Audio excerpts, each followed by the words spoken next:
Bonjour à tous, bienvenue pour cette dernière émission qui clôture la semaine anniversaire des 20 ans des Journées des pratiques pédagogiques en entrepreneuriat, les JOP. Je suis ravie de vous accueillir sur cette émission qui est dédiée à comment soutenir l'entrepreneuriat des jeunes en France. Nous aborderons lors de cette émission différentes thématiques, l'état des lieux de l'entrepreneuriat des jeunes, la parole aux graines d'entrepreneurs, être sensibilisé pour sensibiliser et des pistes pour soutenir l'entrepreneuriat des jeunes.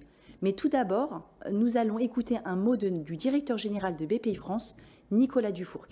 Bonjour à tous, je suis très heureux de participer au JOP, les journées des pratiques pédagogiques en entrepreneuriat qui ont été créées il y a 20 ans et donc nous fêtons aujourd'hui le 20e anniversaire de ce beau programme. 20 ans c'était 2002, 2002 c'était l'époque où les pouvoirs publics et derrière toute l'opinion publique dirigeante s'est aperçu que nos jeunes n'étaient pas assez dirigés vers l'entrepreneuriat. Ils voulaient être salariés, ils voulaient être fonctionnaires. C'est une France qui a déjà beaucoup changé depuis.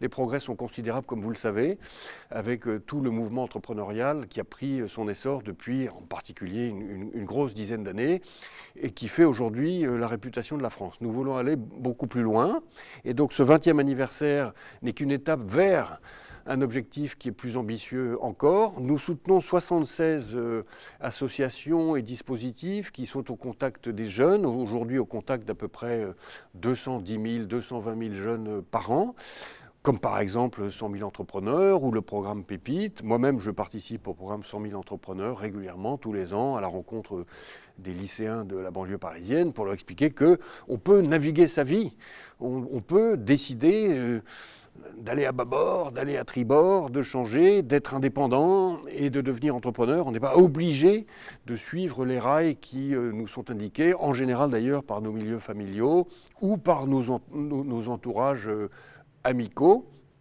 qui sont parfois très fermés. Donc mon message d'aujourd'hui à ceux qui m'écoutent, qui sont des jeunes et qui sont par ailleurs des enseignants ou des associatifs qui travaillent au contact des jeunes, c'est nous sommes là, BPI France, pour diffuser l'esprit d'entreprendre. Nous sommes là pour diffuser l'esprit de liberté personnelle. Il n'y a pas de destin imposé.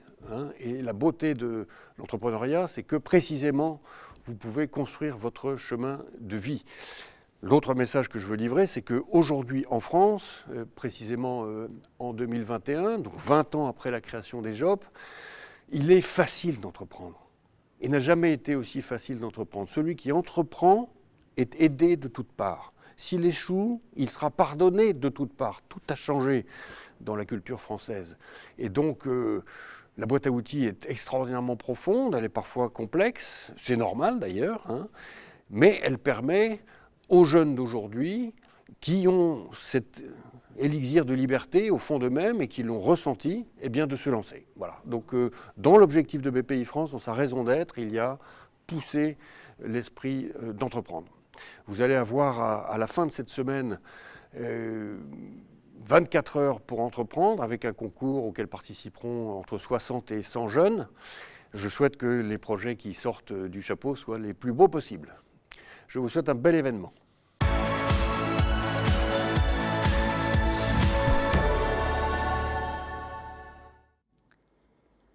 Bonjour Laurence, Frédéric. Nous démarrons avec la première séquence où j'ai le plaisir de vous accueillir. Donc Laurence Tassone, responsable des observatoires des PME et de la création d'entreprises chez BPI France. Bonjour Laurence. Bonjour Maëlle. Et Frédéric Guibert, directeur de la création et de l'entrepreneuriat chez BPI France également. Bonjour. Donc on va démarrer cette première séquence qui est dédiée à l'état des lieux de l'entrepreneuriat des jeunes. Et Laurence, peux-tu nous dire un mot justement sur l'évolution de la création en France de ces 20 dernières années ? Oui, alors si on doit vite le faire, on va aller en 2009, qui est en fait l'apparition du statut de l'auto-entrepreneur au 1er janvier. Et donc ça va marquer une vraie rupture dans la création d'entreprises en général, puisqu'on passe de 330 créations d'entreprises à la veille de 2009 à 580, qui a été un pic monstrueux en 2009 avec ce nouveau régime. Et dans les années qui vont suivre, on a une régulation avec une croissance qui va un petit peu reculer régulièrement puisqu'on a une régulation du marché et on va se retrouver en fait à fin 2015 avec environ 525 000 entreprises qui sont créées chaque année et à ce moment-là, on a quelques lois qui vont sortir, comme la loi pour l'initiative économique, la loi pour la sécurité sociale, le projet de loi de finances pour 2018 qui a eu des mesures en faveur de la création d'entreprises et de certains statuts plus avenants pour les créateurs. Et donc à ce moment-là, à partir de 2016, on va se retrouver chaque année avec une croissance à 2 chiffres en fait de la création d'entreprises que l'on a depuis. Et en fait, on va se retrouver à 580 000 créations d'entreprises en 2017, qui est le pic en fait qu'on a eu en 2009. Donc on a retrouvé le niveau de 2009 en 2017 et depuis on ne fait que des records et chaque année on bat ce record pour arriver en fait à 850 000 entreprises en 2000. Donc ça c'est la création d'entreprises en général, c'est la dynamique et donc on est sur une croissance à 2 chiffres sur les dernières années, ce qui est étonnant et jamais encore arrivé sur le monde de la création en France, puisque avant 2003 on était plutôt sur des créations qui étaient flat.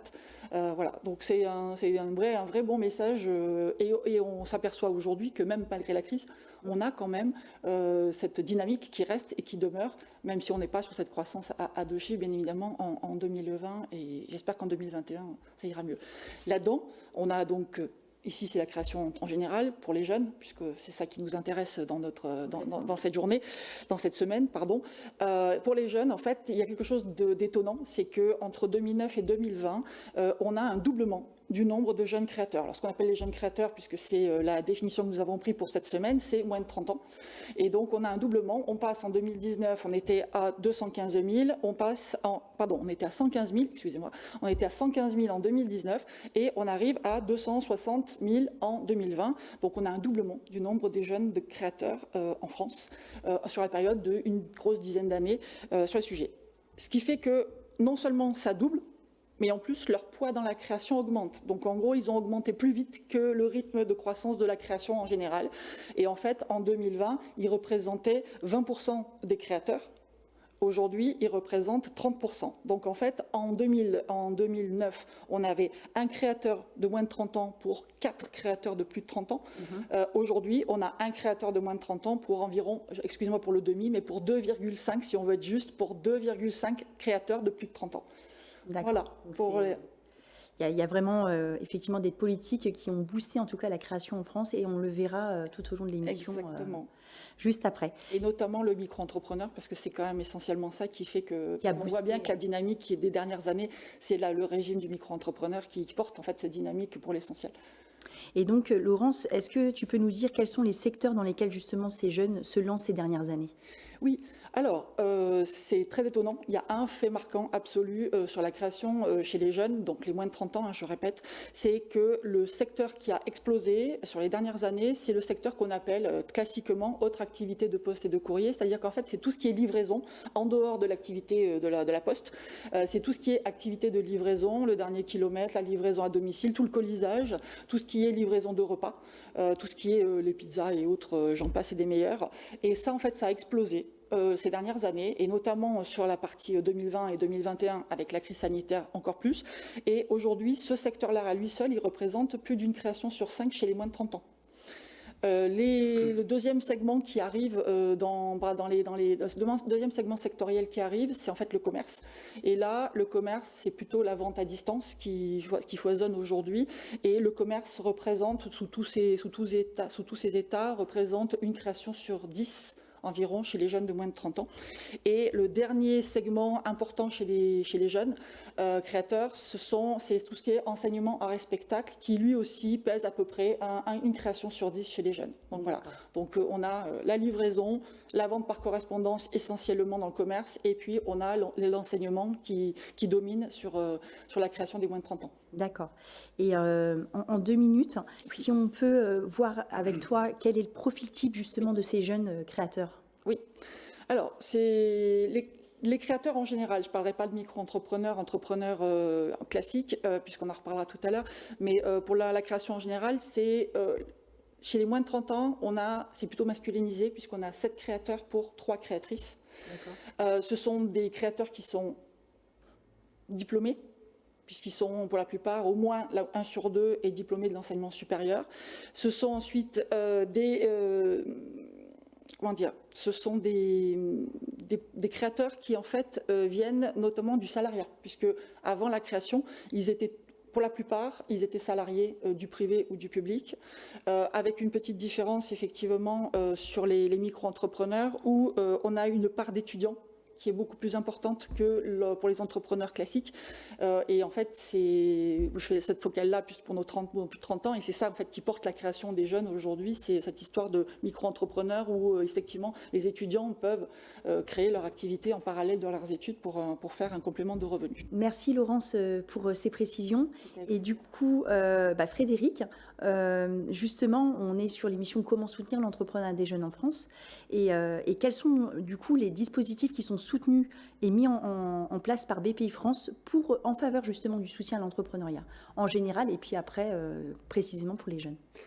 On a deux typologies de soutien. On va avoir des soutiens qu'on peut proposer en fait par l'intermédiaire des réseaux d'accompagnement à la création et à la sensibilisation à l'entrepreneuriat des jeunes, qui vont justement permettre notamment de soutenir un peu la dynamique dont tu parlais tout à l'heure sur la sensibilisation, le fait de pouvoir transférer finalement les valeurs de l'entrepreneuriat aux plus jeunes, et ce dès le collège. Donc c'est important, on le maintient, on essaie de faire en sorte que justement ces valeurs soient connues et qu'en fait les jeunes puissent savoir que au-delà de la création du salariat, justement, il y a la possibilité de créer son activité, son entreprise. Alors soit dans un but, comme tu le disais tout à l'heure, de pouvoir faire un complément de revenus dans des études ou autres, mais aussi finalement d'être en capacité de créer son emploi, de porter aussi des valeurs. On voit aussi beaucoup ça maintenant, des valeurs qui sont propres aux jeunes et qu'il veut pouvoir justement voir émerger dans son activité, donc porteur de sens. Au-delà de ça, on va avoir effectivement après un certain nombre de dispositifs d'accompagnement en fait, qui sont proposés là aussi par des réseaux qu'on accompagne et qu'on finance, justement pour permettre aux jeunes de pouvoir voir l'ensemble des sujets importants à étayer dans le cadre d'une création d'entreprise. En plus de cela, l'un des éléments qu'on va apporter, c'est effectivement aussi des sujets autour du financement. Et en fait, là aussi, par l'intermédiaire des réseaux, d'être en capacité de venir consolider l'apport que peut avoir le jeune lors de la création de son entreprise via ce qu'on appelle des prêts d'honneur. Là, l'idée, c'est de pouvoir, notamment via le prêt d'honneur solidaire, mais pas aussi que celui-ci, c'est-à-dire l'ensemble des prêts d'honneur qu'on peut proposer via les réseaux associatifs, de venir consolider en fait les financement, l'apport personnel du créateur et ainsi lui permettre de pouvoir faire émerger son projet et sa création d'entreprise. En plus de cela, on a un certain nombre de dispositifs effectivement qu'on porte en propre, au premier titre desquels la garantie, c'est-à-dire qu'on va pouvoir être en mesure de venir garantir les prêts bancaires octroyés aux jeunes lors de sa création d'entreprise. Et enfin, dans une niche, j'allais dire un peu particulière en termes de volumétrie, mais pour les projets innovants, on va être en capacité d'accompagner sous des formes d'aide ou de financement spécifique à l'innovation le jeune dans sa création. Et donc, en quelques secondes, si tu pouvais nous donner un petit peu le bilan de BPI France Création, quel bilan fait BPI France Création après 3 ans finalement de soutien à l'entrepreneuriat et quels sont les chantiers à venir ? Alors sur le bilan, en fait aujourd'hui on a grâce encore une fois au travail des réseaux la capacité à sensibiliser 300 000 jeunes sur cette année justement à l'entrepreneuriat pour maintenir encore une fois cette dynamique. On a aussi pu en fait développer un certain nombre d'animations et de projets structurants justement pour rendre un peu plus poreux les différentes strates de l'écosystème de l'innovation, n'importe quoi, de la création, pour permettre en fait que justement notamment le sujet des femmes soit porté au sein même de l'entrepreneuriat des jeunes, c'est-à-dire de pouvoir essayer aussi d'avoir une inflexion ou une capacité à inciter plus de jeunes femmes à créer, aussi au sein des quartiers, c'est-à-dire qu'on a un certain nombre de dispositifs et de sujets particuliers qu'on porte au sein des quartiers pour permettre justement aux entrepreneurs des quartiers de pouvoir justement être accompagnés. Le leitmotiv est vraiment celui-là, c'est-à-dire sensibiliser et faire savoir aussi qu'il y a une offre d'accompagnement. On va y revenir sur les chantiers à venir. Et de la même manière, en fait, on a aussi développé toute une logique autour de l'espace enseignant qui permet de mutualiser finalement des bonnes pratiques, justement là aussi dans une vocation à mieux sensibiliser les jeunes à l'entrepreneuriat. Sur les chantiers à venir, en fait, il y a vraiment cette logique-là de fluidifier finalement, j'allais dire, le continuum de l'accompagnement à la création des jeunes. Donc de passer de la sensibilisation à une logique de pré-accompagnement, donc de commencer à travailler sur son projet et à voir si finalement celui-là a un sens et qu'on a envie de le porter aussi, avec tout ce que ça peut représenter comme investissement personnel.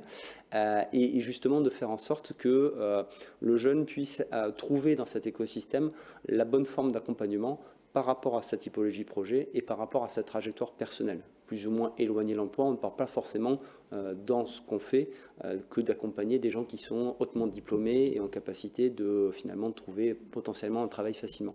Donc on a vraiment toute cette partie-là qu'on est en train d'essayer de structurer. Toujours aussi dans une logique de déploiement plus fort des sujets de pré-donneurs. Ce qui nous semble important en fait, et on le voit bien, c'est que l'un des sujets fondamental plutôt, excusez-moi, c'est d'avoir un financement suffisant à la création du projet. L'une des causes d'échec fondamentales en France, c'est pas forcément de ne pas trouver son marché, c'est de ne pas avoir le temps de le trouver. Et ce temps-là, il est octroyé notamment par des questions de financement. Donc vraiment, c'est les chantiers qu'on va essayer de continuer à consolider dans les prochaines années, de manière à inciter plus de jeunes à la création, mais surtout plus de jeunes qui ont l'intention de créer, de se faire accompagner, de manière à justement sécuriser ou en tout cas réduire le risque lié à la création d'entreprise. Eh bien, merci Laurence, Frédéric, pour cette première séquence qui était dédiée à l'état des lieux. Et du coup, je vais laisser maintenant la parole, je passe le relais plutôt à notre journaliste animateur Thomas Benzazon pour la suite de l'émission. Merci à vous deux. Merci.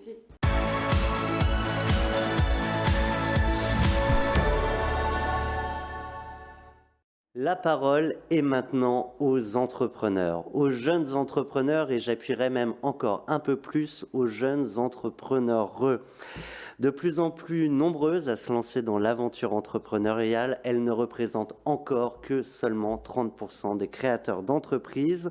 Astrid Moesa-Techer, bonjour. Bonjour. Avec Charlotte Jaspierre. Bonjour Charlotte, vous êtes toutes les deux cofondatrices de Smiley9. Je vais vous demander aujourd'hui de représenter les jeunes, de représenter les femmes, les entrepreneurs et bien évidemment votre entreprise. En un mot, une petite présentation s'impose. Qui veut commencer ? Charlotte.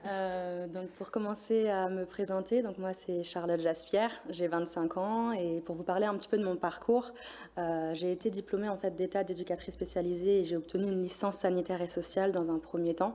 Pourquoi je me suis orientée vers le social, c'est que j'avais vraiment à cœur en fait d'accompagner les personnes dans leur projet de vie. Et j'ai décidé en fait de me lancer dans l'entrepreneuriat parce que j'avais envie d'avoir en fait un impact réellement dans la vie des personnes.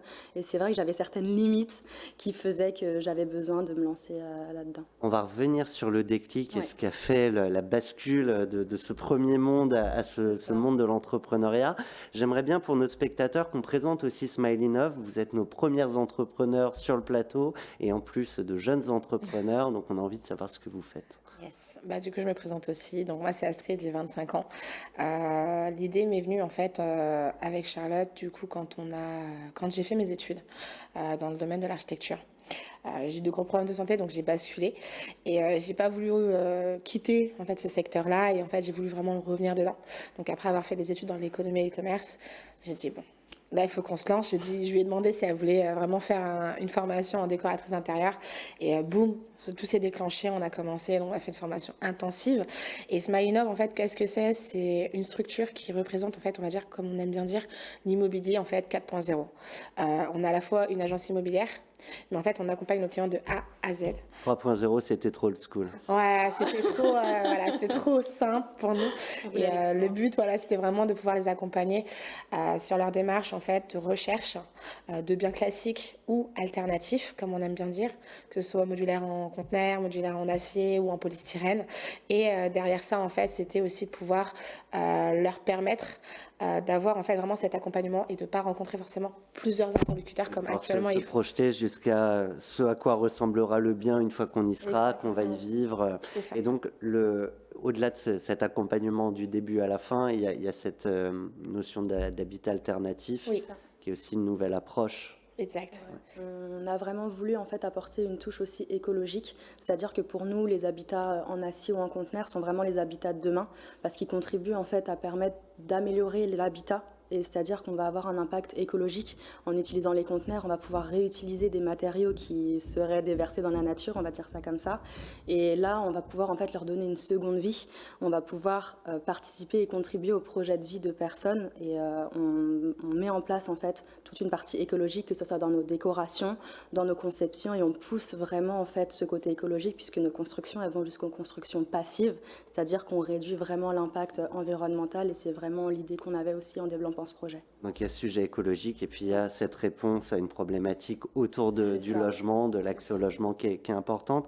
Alors pendant 2 jours et pendant plusieurs conférences, on a reçu celles et ceux qui ont construit, qui ont bâti ou observé de près l'entrepreneuriat des jeunes.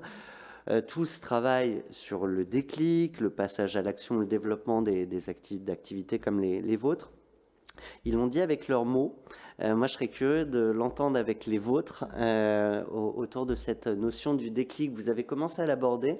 Moi, j'aimerais savoir à quel moment on se dit, allez, je passe le cap de l'entrepreneuriat.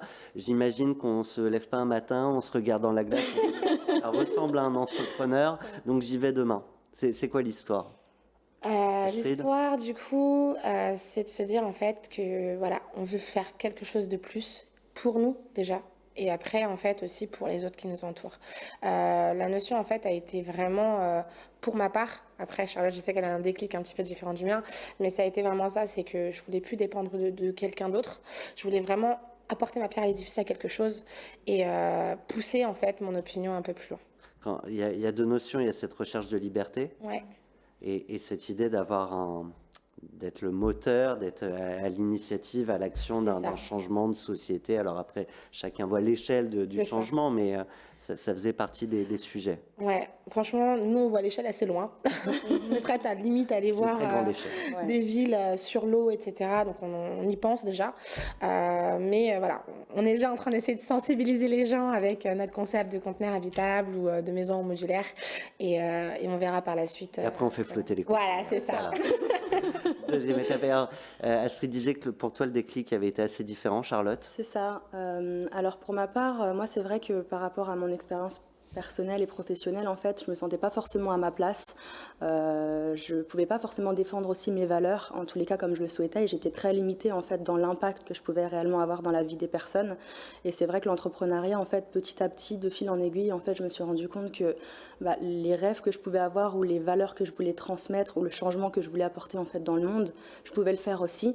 Et c'est de vraiment rendre réalisable en fait ces pensées-là qu'on a. Et l'entrepreneuriat, en fait, c'est ça, c'est vraiment d'avoir des idées et de pouvoir en fait concrétiser les choses et petit à petit de se construire soi et d'avancer aussi avec les autres dans ce but-là. Tu parles de dissonance entre tes valeurs et puis celles que tu pouvais vivre ou en tout cas ressentir, percevoir dans l'entreprise dans laquelle tu étais. C'est un problème ça aujourd'hui pour les jeunes, ce gap parfois avec peut-être des entreprises qui sont trop old school, ou est-ce que c'est finalement juste ces entreprises ne savent pas l'expliquer, qui ne savent pas mettre du sens derrière? Et du coup, ça m'amène à ma question, comment vous, parce que demain, ce sera plus vous les jeunes, comment vous allez embarquer la jeune génération à vous rejoindre, comment vous allez travailler à ce sens qui est important quand on se lève le matin? Je reprends une phrase des personnes qui nous ont accompagnés un petit peu dans ce domaine. C'est vivre pour ses rêves. Et en fait, du moins le conseil qu'on pourra dire, c'est vraiment d'aller chercher les objectifs qu'ils veulent eux-mêmes. En fait, c'est un peu travailler pour son bonheur à soi et pas forcément pour le bonheur de quelqu'un d'autre. Mais d'abord, il y a des gens qui vont se lancer dans l'entrepreneuriat, d'autres qui ne vont pas vouloir. Mais c'est vraiment en fait trouver le métier idéal pour eux. Et si le métier idéal pour eux n'est pas forcément comme nous, dans ce qu'on connaît. Comme je disais tout à l'heure, l'agence 4.0, voilà, c'est un petit peu notre concept à nous, ça reste notre valeur à nous. Donc du coup, on a essayé de faire vivre nos rêves, notre vision et notre mission pour nous à travers en fait un concept, et c'est peut-être de pouvoir le transmettre comme ça. Donc en gros, le message, c'est si tu n'es pas en adéquation avec notre vision, soit il y a une autre boîte où tu partageras peut-être cette vision, soit tu peux la créer à l'image de ce que nous, on a fait, Astrid et Charlotte. Tu as évoqué votre accompagnement, je crois que vous avez été accompagné par le groupement des créateurs. Oui, On a été accompagné par, du coup, pas mal de personnes. En fait, on a cherché, honnêtement. On va recevoir ouais. Christian Viette tout à l'heure, le vice-président. Ouais. C'est ça. Et en fait, on a vraiment cherché à avoir des aides parce que se lancer dans l'entrepreneuriat, c'est pas forcément super simple. Il y a beaucoup d'embûches, il y a beaucoup de difficultés. On est passé par beaucoup d'épreuves. Elle acquiesce. On est passé par énormément d'épreuves et même en fait quand on veut bousculer un petit peu les choses, ce qu'il faut voir en fait c'est qu'il n'y a pas toujours tout qui est correct et l'avantage en fait c'est de pouvoir en fait compter sur des dispositifs qui sont mis en place, qui vont pouvoir nous guider, qui ont déjà accompagné d'autres personnes, donc en fait qui vont nous faciliter certaines tâches, certaines épreuves aussi et du coup ça a été le cas pour le groupement créateur et d'autres structures. Comme tu l'as dit, il y en a beaucoup, mais c'est un vrai plus. Ouais, si je pouvais rajouter à ce que tu disais, Astrid, je pense que l'entrepreneuriat, c'est quelque chose qu'on vit seul, mais qu'on vit aussi avec les autres. Et on a besoin aussi des autres pour aller plus loin, pour pouvoir en fait vraiment avancer aussi dans notre vision. Et c'est vrai que l'accompagnement qu'on peut avoir, c'est vraiment quelque chose de super important parce que finalement, dans toutes les difficultés, dans les joies, dans les moments qui sont positifs ou négatifs, on avance avec des personnes qui peuvent nous donner des billes pour en fait rendre les choses réalisables réellement. Tu parles des autres, je te propose justement de t'adresser à eux. Je crois que tu as une caméra face à toi, les yeux dans les yeux, aux jeunes qui hésitent peut-être encore à se lancer. Qu'est-ce que tu souhaiterais leur dire ? Moi, aux jeunes qui souhaiteraient se lancer, en fait, je leur dirais que l'aventure entrepreneuriale, même si elle est difficile, c'est un parcours en fait de vie qui, je trouve, est vraiment intéressant et qui nous pousse en fait à être toujours meilleur chaque jour. Et donc, c'est vraiment, je pense, une expérience qu'il faut vivre. Et je pense qu'il y a aussi la notion de peur de l'échec aussi. Des fois, on peut avoir peur d'échouer, mais en fait, l'échec, c'est aussi un apprentissage et c'est ce qui nous rend meilleur chaque jour, ce qui nous pousse en fait à être aussi plus épanouis dans notre vie, puisqu'on va dépasser des paliers et du coup atteindre les objectifs qu'on s'est fixés petit à petit. Astrid ? Pour ma part, si je devais donner mon retour par rapport à ça, je ne m'adresse pas forcément qu'aux jeunes parce que je sais qu'en 2020, la tranche d'âge, elle est aussi de 36 ans, des personnes vraiment qui se lancent. Moi, c'est vraiment les deux. C'est de pouvoir en fait essayer. Parce que sans essayer, en fait, on n'a pas de solution. Et peut-être que la solution que la personne peut apporter va résoudre d'autres problèmes. Mais de tenter, en fait, quelque chose. Et que même si l'aventure peut être dure, il y a un beau retour sur l'arrière, enfin, sur ce qui va arriver. C'est une expérience à vivre incroyable. C'est une expérience à vivre. Et tout comme cette première interview pour vous deux, une sacrée expérience. C'est sûr. C'est un plaisir de vous avoir. Franchement, ça s'est pas ressenti. Bravo. J'ai hâte de voir les villes sur l'eau que vous allez construire. On se donne 2-3 ans, quoi. C'est ça. Et moi, je vous donne rendez-vous dans quelques instants pour de nouvelles aventures. Merci.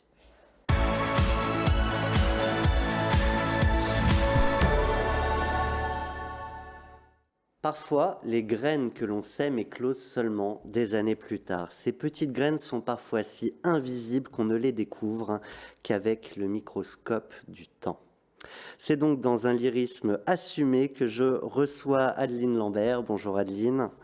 Après un passage par la case entrepreneuriat, juste après tes études, tu vas te consacrer pleinement à l'éducation et devenir responsable pédagogique à l'école des Gobelins. À tes côtés, Florent Fauché. Bonjour Florent. Tu es entrepreneur dans le développement durable et face à vous, avec nous, Sabrina Khoury. Bonjour. Sabrina, tu diriges aujourd'hui l'incubateur de start-up du CNAM. Tu es également entrepreneur. Donc bienvenue à vous trois. Pour les petites présentations, Sabrina, tu avais été étudiante à Créteil avec des cours d'entrepreneuriat. Florent, quant à toi, tu as suivi un parcours accompagné par Enactus. Et quant à toi, Adeline, si je ne dis pas de bêtises, tu as participé à la première édition des 24 heures chrono au sein de ton école. Et du coup, ce qui m'intéresserait de comprendre, c'est comment ce que vous avez vécu à l'époque dans votre parcours pédagogique, à un moment a changé votre approche de l'enseignement, de l'accompagnement des entrepreneurs. En gros, quel a été le déclic qui fait que vous êtes passé de ces étudiants à ces futurs enseignants, apprenants? Je commence avec toi, Adeline. Eh bien, tu as mentionné cette expérience que j'ai pu vivre. J'ai eu la chance de vivre la première édition des 24 heures chrono de l'entrepreneuriat, qui était donc une action mise en place, si je ne m'abuse, en 2006-2007. J'étais alors en première année de master avec une spécialisation dans la négociation, donc c'était assez éloigné dans les faits de mon éventuel projet de créer une entreprise. Et on m'a proposé de participer à cette première édition. Et ce que j'ai trouvé incroyable... 24 heures chrono, le principe, il est simple. Tu as 24 heures dont la nuit pour monter une boîte avec des gens que tu ne connais pas. Tu débarques, tu rencontres des jeunes comme toi que tu ne connais pas, qui viennent de formations assez différentes, avec aussi des niveaux de qualification différents, puisque dans mon équipe, j'étais autant avec des jeunes qui étaient en première année de bac professionnel que des jeunes qui étaient en école de co ou à l'université. Et donc on se rencontre et là on a 24 heures effectivement pour imaginer une entreprise de toutes pièces avec son modèle économique et aussi développer les arguments qui permettent de convaincre toutes les personnes qui pourraient éventuellement nous suivre et nous accompagner dans cette création pour de vrai. Donc là on se rend compte qu'on peut venir de mondes très différents et finalement se retrouver autour d'un projet, d'une vision, d'une ambition. Et passer du virtuel au concret, à la vie réelle, puisque l'idée était de se projeter dans une véritable entreprise. Je parlais de ce déclic et les graines que ça a pu semer à l'époque. Avec le recul, c'est toujours plus facile à appréhender. En quoi cette expérience-là, elle a changé ta vision de l'accompagnement des jeunes aujourd'hui ? Pour ma part, elle a tout changé. C'est-à-dire que je me suis dit déjà, je suis à l'école et c'est à l'école qu'on peut prendre des risques parce qu'il y a des matelas partout. On est accompagné, on est regardé, on est évalué, on est sans cesse rassuré sur ce que l'on fait. Donc j'ai trouvé déjà que c'était un super moment, en tout cas d'apprivoiser, d'appréhender la création d'entreprise pour de vrai à l'école. Il n'y a pas de meilleur moment pour tester des choses, la création d'entreprise ou autre d'ailleurs, mais c'est un bon moment. Il n'y a pas de moment, on est jeune, on est fou. J'aime l'expression tu ne sais pas que c'est impossible et c'est d'ailleurs pour ça que tu l'as fait et que tu as réussi à le faire. Et donc je me dis voilà, c'est vraiment le meilleur moment pour entreprendre et se tester dans cette idée qui est souvent assez lointaine des études parce qu'on est préparé à un métier, on est préparé à une fonction. On apprend un savoir-faire souvent. Exactement. Donc comment est-ce que ça agit sur moi après ? Eh bien, je me suis dit ok, alors je la monte cette entreprise. Donc je me suis lancée dans l'entrepreneuriat. Ça a été une aventure, finalement ça a été ma meilleure formation. Ça a été l'école de la vie, ça a été des confrontations à des choses qui rendent les choses possibles. Et je dis souvent, les idées n'ont pas de valeur, ce qui compte c'est leur concrétisation. Donc là j'ai été vraiment confrontée à l'envie de concrétiser et aux difficultés et aussi aux choses qui facilitent la réussite. Et je me suis dit, tiens, j'ai envie de transmettre cette aventure, cette expérience que j'ai faite. Et donc aujourd'hui, je suis enseignante. Je suis aussi à l'origine d'un certain nombre de projets pédagogiques. Et dans ces projets, je souhaite qu'il y ait du concret et que cette aventure des 24 heures chrono, quelque part, soit infusée. Expérimente sur la durée aussi. Ouais. Exactement. Et donc j'infuse un peu comme un sachet de thé. J'infuse les 24 heures chrono. Donc je rends hommage aussi à toutes les personnes qui ont contribué à la mise en place de ce dispositif qui a connu aussi qui a eu d'autres choses après. Et donc dans tous mes projets, l'entrepreneuriat est au cœur, en tout cas la posture de celui qui se dit et si cette idée, elle avait de la valeur, et si cette idée, elle pouvait aussi réunir les gens autour d'une vision et autour d'une transformation de notre société. Voilà. Et si cette idée, je la mettais en action. C'est exactement. Et si j'étais fière de moi dans aussi la réalisation de cette idée. C'est important, la confiance en soi dans ces moments-là. Florent, je le disais, alors toi, tu es passé par Schema, l'école, puis tu as participé au programme, je crois, en 2017-2018 d'Enactus. C'est ça. Et alors, un peu la même question pour Aline, déjà peut-être présenter ce qu'est ce programme, par quoi tu es passé, et puis aujourd'hui, comment ça influe, ça diffuse, comment ça fait ce petit sachet de thé que tu remets au quotidien dans le verre, à moitié plein évidemment. Alors, j'ai commencé Schema en 2017. Donc, je suis rentré en licence 3 après avoir fait une prépa, école de commerce, CS classique. Et je savais déjà que j'avais envie d'entreprendre parce que c'est ce que j'avais dit pendant mes euros, tout simplement. Qu'est-ce que tu veux faire ? Je veux entreprendre pour aider les gens. Mais concrètement, j'avais aucune idée de ce qu'était l'entrepreneuriat, de comment faire de l'entrepreneuriat et de quelles compétences étaient nécessaires pour faire de l'entrepreneuriat. Je suis rentré en école de commerce. Et j'ai rencontré donc le matin des associations, j'étais en retard pour l'amphithéâtre de présentation des assos. Et il y a 2 jeunes femmes qui viennent me voir, on discute. Et elle me dit, bah attends, c'est ça que tu veux faire, l'entrepreneuriat ? Ça tombe bien, on fait Enactus, nous. Et donc là, elle m'explique ce qu'est Enactus. Et donc en fait, Enactus, c'est un programme d'accompagnement de 1 an pour les étudiants partout en France. Et on vous arme avec, on vous permet de développer des compétences entrepreneuriales par la mise en place d'un projet d'entrepreneuriat social. Donc comment ça se traduit ? On a des ateliers avec des professionnels. On a des bootcamps de 2 à 3 jours qui sont 3 fois par an, du coup. Et on a également des interactions toutes les 2 semaines avec nos accompagnants pour nous aider à mettre en place ce projet. Et au bout d'un an, donc je prends des responsabilités, je deviens président de l'association, je deviens coporteur d'un projet d'entrepreneuriat social. Et je sais que c'est ma vocation, en fait, tout simplement. Je veux devenir entrepreneur et je vais entreprendre. Donc j'ai testé de mettre en place 2 projets entrepreneuriaux quand j'étais encore en études. Un projet qui s'appelait Ligo, un autre qui s'appelait Nelo. Et ensuite, j'ai créé ma propre entreprise en 2017 à l'issue d'un événement qui s'appelait Sustainable Runs Paris, donc qui réunissait plusieurs centaines de personnes autour du développement durable.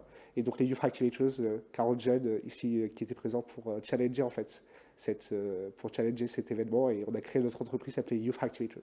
Bon, déjà bravo, et du coup je repose ma question sur qu'est-ce que tu as pris de tout ça, tu vois, avec le recul. Alors c'est pas si vieux, mais ça fait quand même déjà 4 ans. Avec le recul, qu'est-ce qui a changé chez toi et que tu es aujourd'hui, que tu as envie de retransmettre, de partager? Est-ce que c'est cette notion d'aller au contact de ceux qui ne savent pas encore et de leur dire que c'est possible? Est-ce que c'est de mettre du sens dans l'action, parce que c'est aussi ça, Enactus? Alors en fait, je pense que j'ai acquis 4 convictions de ce programme. La première, c'est que pour pouvoir entreprendre, il faut des compétences douces et dures. Et je les ai développées pendant le programme, mais en fait, on apprend tout le temps, toute la vie, dans tous les projets qu'on mène. La deuxième, c'est que si changement il y a, il sera collectif. Ce n'est pas simplement un individu tout seul qui peut changer le monde, mais c'est un collectif de personnes qui peut changer le monde. La troisième, c'est qu'il faut des connaissances aussi sur les enjeux environnementaux et sociaux. Et c'est ça ce qu'Enactus m'a donné aussi, en fait, cette volonté d'apprendre, de comprendre quels sont les enjeux auxquels on fait face aujourd'hui. Et la quatrième, c'est que le changement, c'est bientôt. Maintenant, c'est déjà pris. Ouais. C'est ça. Le changement, il faut l'actionner maintenant parce que le dernier rapport du GIEC vient de sortir et on a 10 ans pour agir. Effectivement. Et moi, j'ai une petite seconde pour ma transition. Sabrina, même question. Donc, toi, je le disais, tu as participé, je crois, à des cours d'entrepreneuriat à l'école. Oui, tout à fait. Qu'est-ce qui ressort de tout ça? Qu'est-ce que tu as vécu et qui a changé ta vie? Alors déjà, comment j'ai découvert l'entrepreneuriat? C'est à l'âge de 18 ans, j'ai aidé ma tante à ouvrir un hôtel-restaurant dans le sud de la France. Et donc, je suis allée rencontrer des conseillers en création d'entreprise. À l'époque, j'avais du mal à en trouver. Et j'ai donc découvert ce métier. Et j'ai dit, bah voilà, le métier que je veux faire plus tard. Et j'ai suivi le cursus de formation en lien. Donc, c'est pour ça que j'ai fait un Master 2 en entrepreneuriat. J'ai étudié aussi à la fac de Créteil avec une spécialisation création d'entreprise. À l'époque, il n'y en avait pas beaucoup. Pas autant que maintenant. Il n'existait pas non plus les dispositifs pépites étudiants entrepreneurs. C'est vrai que s'il y avait eu ça à mon époque, j'aurais bien aimé suivre ces cursus. Et en 20 ans, il y a beaucoup de choses qui ont bougé dans l'accompagnement jeune. Ouais. Oui, tout à fait. Et du coup, voilà, le premier déclic, c'est d'avoir aidé ma tante à ouvrir cet hôtel-restaurant, avoir fait le business plan, l'étude de marché, l'étude financière, chercher des lieux avec elle. Et puis après, donc, suivre ce parcours de formation pour accompagner des entrepreneurs, des jeunes, des moins jeunes. Et donc, ce qui a beaucoup évolué au niveau de l'accompagnement, c'est aussi, je trouve, la nature des projets qu'on accompagne. Hein. C'est-à-dire que quand j'ai démarré, il y avait peut-être moins de projets dans le domaine du numérique. Et là, donc, il a fallu aussi continuer à se former, apprendre, se mettre à jour pour pouvoir accompagner au mieux les jeunes qui entreprennent. Et moins de projets impact aussi, qui a peut-être encore 20 ans. Tout à fait. Ouais. Orelsan écrivait en 2009, alors je ne vais pas le chanter, les vieux ne comprennent pas ce qui se passe dans la tête des jeunes et ils ne sont pas élevés par la télé mais par la PlayStation. Alors aujourd'hui, c'est moins la télé d'ailleurs que TikTok et autres réseaux sociaux. Vous qui côtoyez ces jeunes au quotidien et pour les vieux que nous sommes, je m'inclus évidemment dedans, qu'est-ce qui se passe aujourd'hui dans la tête des jeunes et peut-être plus précisément dans la tête des jeunes qui pourraient vouloir changer le monde et entreprendre? Adeline? Ils veulent qu'on leur fasse confiance. On parlait on est là pour les 20 ans, pour fêter, célébrer les 20 ans des dispositifs d'accompagnement des jeunes dans l'entrepreneuriat. Il y a 20 ans, il s'est passé quoi? Internet. Internet était là, c'était un merveilleux outil, mais il n'y avait pas de modèle, il n'y avait rien, il fallait tout créer. Et je pense que voilà, on a des jeunes, moi les jeunes que je forme aujourd'hui, ils ont entre 20 et 30 ans pour les plus vieux, donc Internet c'est les enfants, c'est les millennials. Ils sont nés avec, et ils ont plus que nous, enfin, quand je dis nous, c'est nous les vieux, parce que je me sens déjà un peu vieille.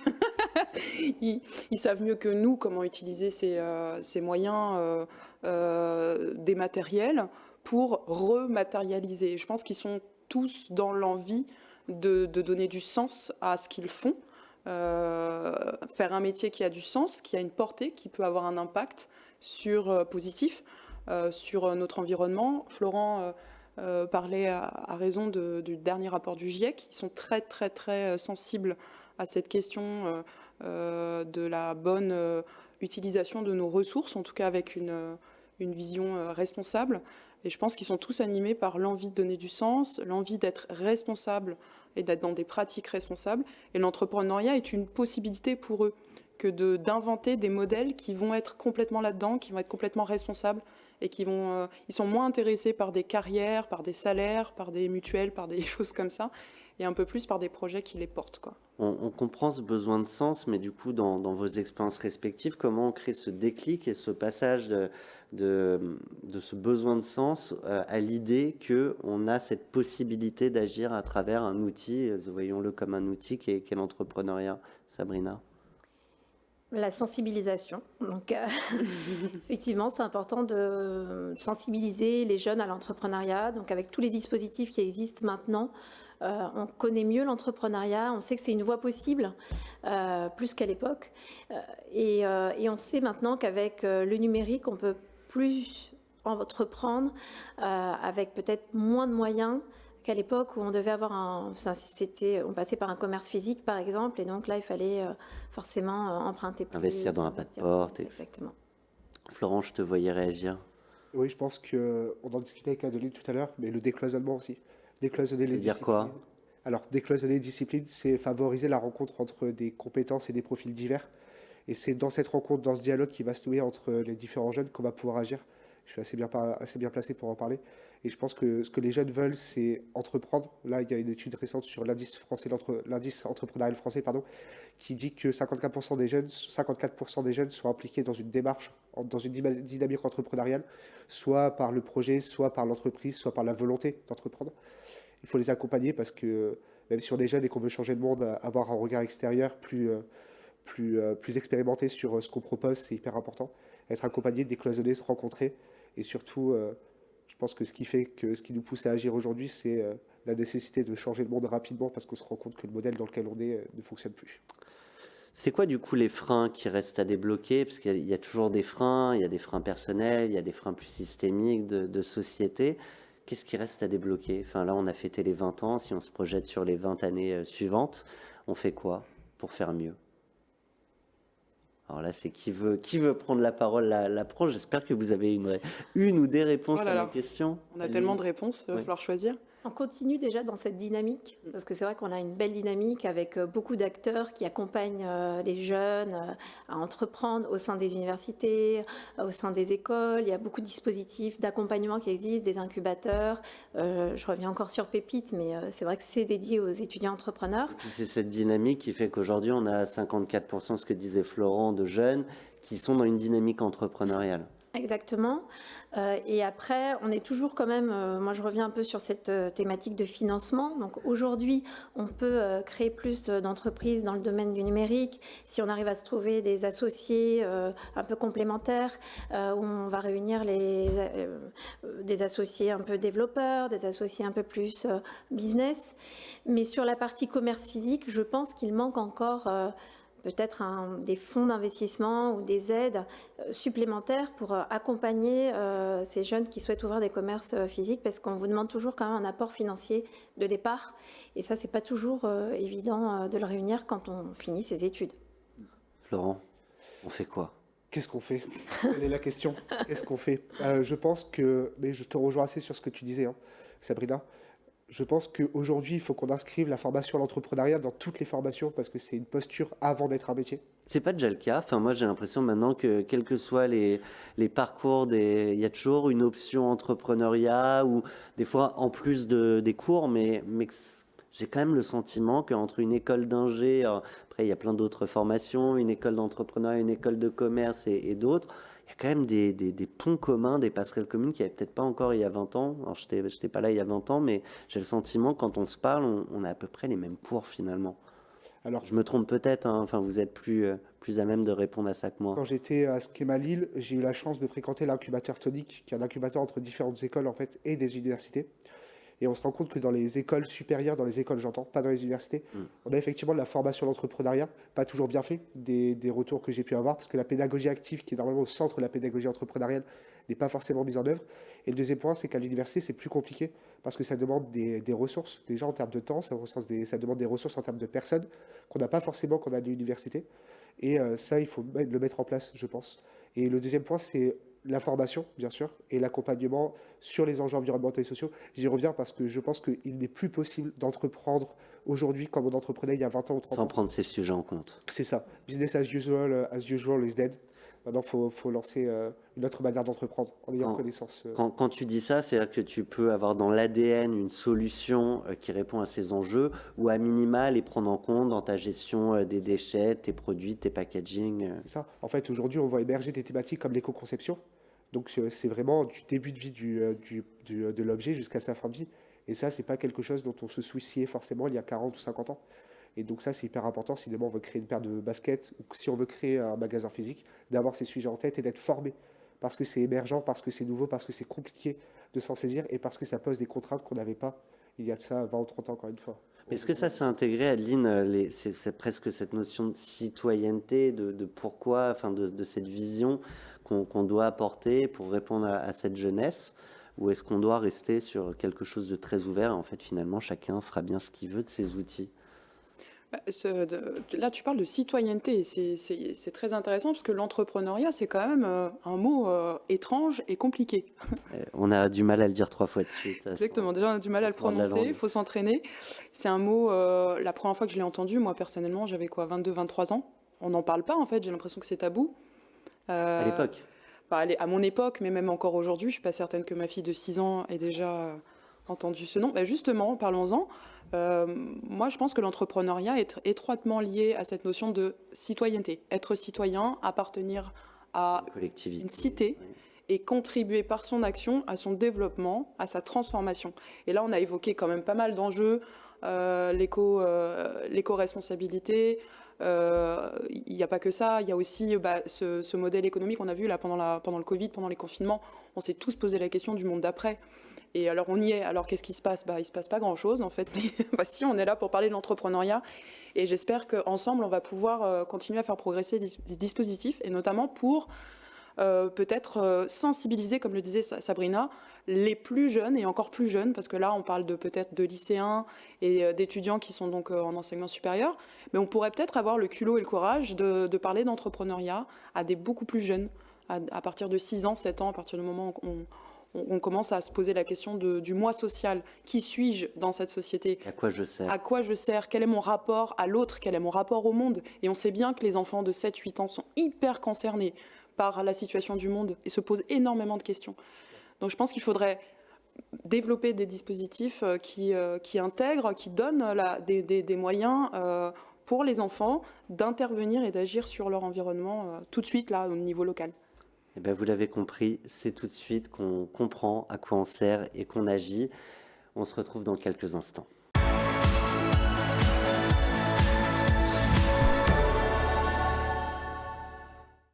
Cette semaine, nous fêtons les 20 ans de l'entrepreneuriat jeunesse. Un anniversaire, c'est comme un verre à moitié vide ou à moitié plein. Certains fêtent l'année écoulée, d'autres fêtent l'année à venir. Après avoir célébré 20 ans d'entrepreneuriat jeunesse, je vous propose de célébrer d'avance et ensemble les 20 ans à venir avec nos invités. Christian Viette, bonjour. Bonjour. Tu es vice-président du groupement des créateurs. À tes côtés, Christelle Mocretari. Bonjour. Bonjour Christelle. Tu es directrice déléguée au réseau Initiative Grande École et Université. Et avec nous, Sophie Boutillier. Bonjour Sophie. Tu es maître de conférence à l'Université du Littoral Côte d'Opale. Tu es également à l'origine d'un certain nombre d'ouvrages et d'études. Pour en citer un, c'est déjà difficile à dire en français, mais je vais le dire en anglais parce que le titre est en anglais, Entrepreneurial Ecosystem. C'est, je crois, le dernier ouvrage. Un des derniers. Un des C'est pas derniers. tout à fait le dernier. Tu es trop prolixe. Ce que je vous propose, c'est de commencer par faire connaissance. En plus, on a un peu de temps pour parler des 20 ans à venir. Et c'est de permettre aux spectateurs de comprendre qui parle, d'où vous venez et où vous vous situez dans ce continuum de l'accompagnement des jeunes. Je commence avec toi, Christelle. Merci. Qui es-tu? Merci Thomas. Eh bien donc moi j'ai toujours fait de financement à l'amorçage, voilà, dans toute ma vie professionnelle, et c'est C'est le vraiment une financement des passion. débuts des Voilà. entreprises. Voilà, le début du financement, on est tout au début de la chaîne du financement de la création d'entreprises, et je suis tombée dans la marmite toute petite, et c'est une vraie passion. Donc voilà, j'ai la chance aujourd'hui de pouvoir poursuivre cette passion au sein d'initiatives Grandes Écoles et Universités. Donc en 2 mots, je vous Oui, présente. c'est quoi l'ambition qu'il y a derrière? Voilà. Enfin, quand on lance jamais rien, que Oui, pareil en bien entreprise, sûr, on lance bien pas une sûr. entreprise sans avoir envie de changer un monde ou son Absolument, monde. Et absolument. j'imagine c'est la même chose avec l'association. Tout à fait, tout à fait. Donc, Initiative Grandes Écoles et Universités, c'est une plateforme du réseau Initiative France. Initiative France, c'est le premier réseau d'accompagnement et de financement sous forme de prêt d'honneur. Il y a 215 plateformes sur tout le territoire. Donc, il y a forcément une plateforme qui peut intéresser et accompagner les jeunes qui nous écoutent aujourd'hui. Initiative Grandes Écoles et Universités, notre mission, notre ambition, c'est de soutenir l'entrepreneuriat dans les écoles, les universités, les centres de recherche.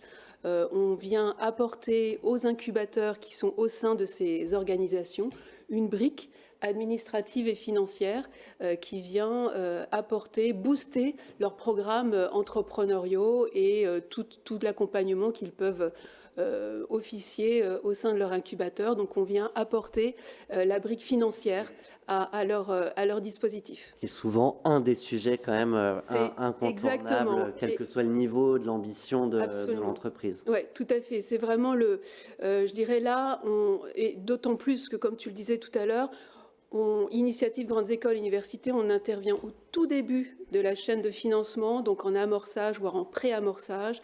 C'est-à-dire qu'on vient financer les personnes,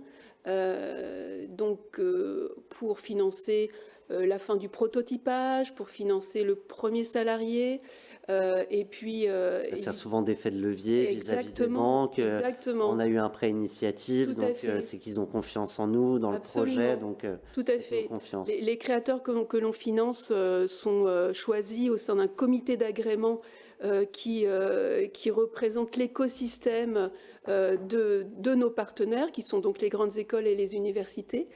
Et à partir du moment où ce comité d'agrément, qui est un comité d'experts, qui juge, entre guillemets, le projet et l'équipe dans toute sa diversité entrepreneuriale, ça officie comme un label. Et ensuite, ça a un effet levier significatif auprès de BPI France, notamment, puisque BPI France vient après financer nos projets par le biais de subventions et d'autres prêts d'honneur, et puis également auprès d'établissements bancaires, et puis un peu plus tard, les business angels et les VC. Voilà. Donc effectivement, ça participe à tout un pan de l'accompagnement de l'entrepreneur. On arme la premier étage de la fusée. Christian, avec le groupement que vous représentez, vous accompagnez un public dont on ne parle pas souvent, qu'on laisse aussi souvent de côté à différents moments de sa vie. Est-ce qu'on peut en dire un mot ? Oui, volontiers. Alors, effectivement, les groupements de créateurs, qu'est-ce que c'est ? C'est une démarche, une pédagogie d'accompagnement de l'envie d'entreprendre, qui est partie de la conviction que l'envie d'entreprendre était un formidable levier de l'insertion professionnelle et sociale. Et d'ailleurs, ça a été dit tout à l'heure par Charlotte et Astrid, que tu as interviewé et qui étaient... sont passés par le groupement de créateurs. Accompagnés par les groupements de créateurs qui disaient que l'entrepreneuriat, c'est un parcours de vie. Et en fait, l'idée, c'est ça, c'est accompagner une envie d'entreprendre. Accompagner cette envie d'entreprendre, c'est aider la personne à entreprendre sa vie. Alors concrètement, qu'est-ce que c'est un groupement de créateurs ? Je crois que la particularité, c'est que ce n'est pas une structure spécifique en plus. Le groupement de créateurs s'appuie sur des structures d'accompagnement qui existent. Donc, c'est des professionnels formés à cette pédagogie, à cette démarche d'accompagnement. Des fois, dans les missions locales. Des fois, missions locales, beaucoup. Ça peut être des plis, ça peut être des maisons de l'emploi. Et donc, ces professionnels formés vont accompagner des personnes avec un grand principe, c'est que on s'attache et on s'efforce d'écouter toute envie d'entreprendre et surtout de ne pas mettre de prérequis. Donc on va s'adresser à toute personne qui a envie d'entreprendre, quel que soit Quand tu dis pas de prérequis, c'est pas de prérequis sur l'origine, le niveau d'études, l'ambition de l'entreprise. Pas de qualification, j'ai envie d'entreprendre, il y a quelqu'un. Et c'est vrai qu'il y a un certain nombre de dispositifs qui accompagnent les personnes dans l'entrepreneuriat, mais dans lesquels il y a des prérequis, où il y a des niveaux, des clés d'entrée. Là, l'idée, c'est qu'on prend une personne, si la personne a un projet, c'est que son projet est bon. Et donc, on va l'accompagner et on a une première phase de cette démarche, qui est ce qu'on appelle la phase d'émergence, qui consiste à accompagner la personne et l'aider à mûrir son idée, à se connaître elle-même, à confronter son idée avec son territoire, parce qu'on ne crée pas comme ça dans l'abstrait une entreprise, on la crée sur un territoire. Et donc, on va l'aider à cheminer progressivement en adaptant le parcours. C'est intéressant ce que tu dis sur si quelqu'un a un projet, c'est que ce projet est bon.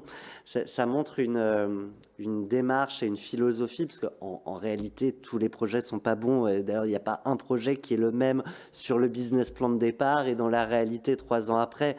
Donc, c'est ce qu'on va en faire et l'accompagnement. Mais donc, il y a cette notion de « on vous fait confiance ». Tout à fait. Et ça ressort, alors, on vous fait confiance et on développe la confiance en soi. L'idée, c'est vraiment de dire qu'on va aider la personne à développer son autonomie, la confiance en elle-même, sa confiance en sa capacité à faire. Et ce qu'on constate, c'est qu'à la fin de cette démarche d'accompagnement à l'émergence, il y a un certain nombre de personnes qui se rendent compte que finalement, il faut d'abord qu'elles trouvent un emploi. Je veux créer un resto. Ah oui, mais tiens, mais d'abord, il faut d'abord que je prenne une formation de cuisinier parce que si je connais pas le métier, je vais pas y arriver. Et donc, au bout de cette si c'est phase, pas bon, les clients ne reviendront pas. Donc, voilà. Donc, au bout de cette phase, il y en a qui vont en emploi, il y en a qui reprennent une formation, et puis il y en a qui ont un projet, et qui ont mûri leur projet et qui disent, moi, c'est ça que je veux faire.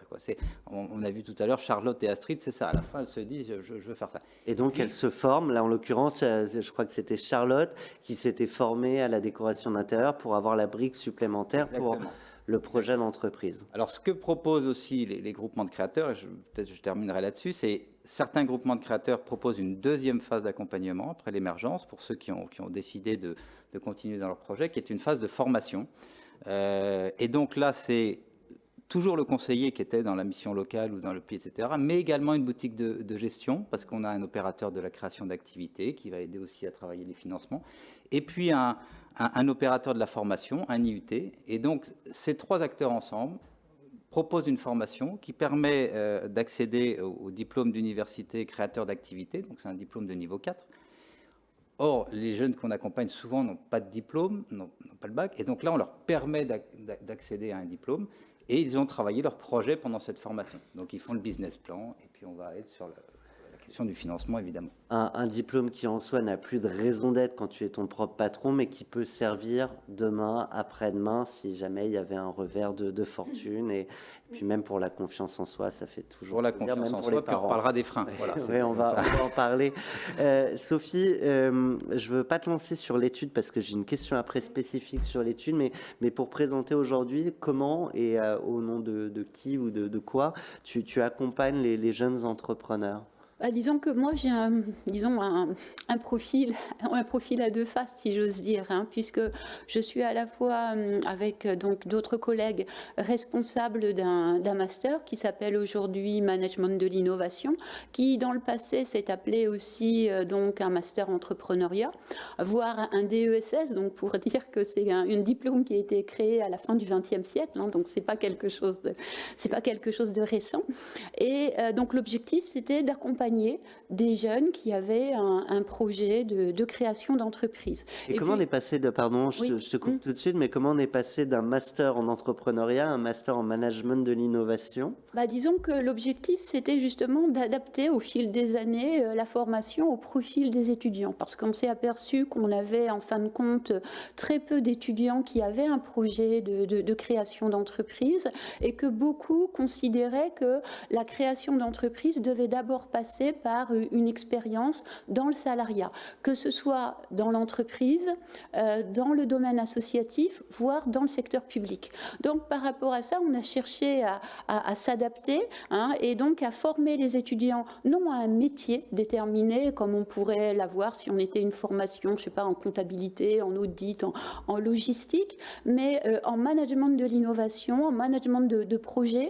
Donc pour former les étudiants, je vais parler de façon un petit peu tautologique, justement au management de projet, en leur montrant que quelle que soit l'organisation dans laquelle ils sont insérés, hein, donc ça peut être, donc, comme je l'ai dit, une association, une entreprise, un service public ou autre, eh bien ils seront amenés d'une manière ou d'une autre à monter des projets, à prendre des initiatives, et ça constitue en fin de compte une espèce, disons, de phase préparatoire avant de se lancer, pour ceux qui le souhaitent, dans la création d'entreprises. Tu disais oui que tu avais... Oui, donc j'ai en fin de compte un double profil, dans la mesure où je suis aussi enseignant-chercheur, et donc mes travaux, disons, de recherche, voire depuis la thèse, hein, ça remonte à pas mal d'années, ça aussi. Donc j'avais travaillé sur la théorie économique de l'entrepreneur, et plus particulièrement donc sur l'histoire de la pensée économique, donc comment les entrepreneurs, depuis en gros le XVIIIe siècle, ont perçu, hein, donc l'image de l'entrepreneur. Donc c'était assez intéressant, et on se rend compte par exemple que des économistes libéraux comme par exemple Adam Smith, eh bien, ont une vision quand même assez timorée de l'entrepreneur, en disant bon, l'entrepreneur c'est plutôt un bon père de famille, et surtout il ne doit pas prendre de risques, et il ne doit surtout pas, disons, entreprendre quelque chose dans des domaines radicalement nouveaux et en utilisant l'argent des autres, hein. Donc ça peut surprendre face à un personnage qui est considéré comme étant le chantre du libéralisme. Et puis donc chemin faisant, donc j'ai été amenée donc à creuser ce sujet, et à m'intéresser bien sûr à des cas concrets, que ce soit à des profils d'entrepreneurs qu'on peut qualifier d'historiques, et puis des entrepreneurs, disons, existants. Et puis, mon idée aussi, et puis avec notre équipe de recherche, ça a été aussi de montrer qu'on parle de l'entrepreneuriat, on parle de l'entrepreneur, mais je pense aussi que les interventions qui nous ont précédées vont tout à fait dans ce sens-là.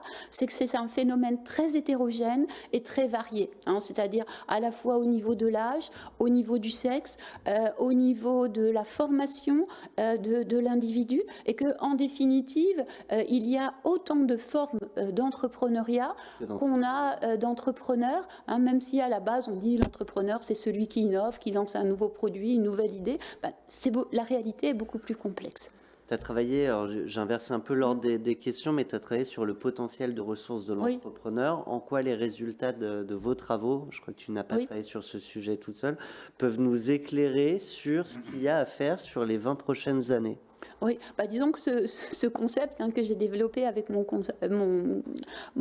collègue Dimitri Zinidis, était justement de montrer que tout individu, tout agent économique, hein, dispose de 3 types de ressources, ce qu'on a appelé le potentiel de ressources, donc des ressources en connaissances, que ce soit donc des connaissances tacites ou des connaissances codifiées, des ressources financières, ça c'est souvent ce qui pose peut-être le plus de problèmes, et puis un réseau de relations sociales avec à la fois donc ce qu'on peut qualifier des liens forts, hein, c'est-à-dire les liens que l'on entretient avec des personnes qui vivent dans le même environnement que soi, et puis des liens faibles, hein, c'est-à-dire des personnes qui vivent dans des environnements économiques, voire institutionnels très différents.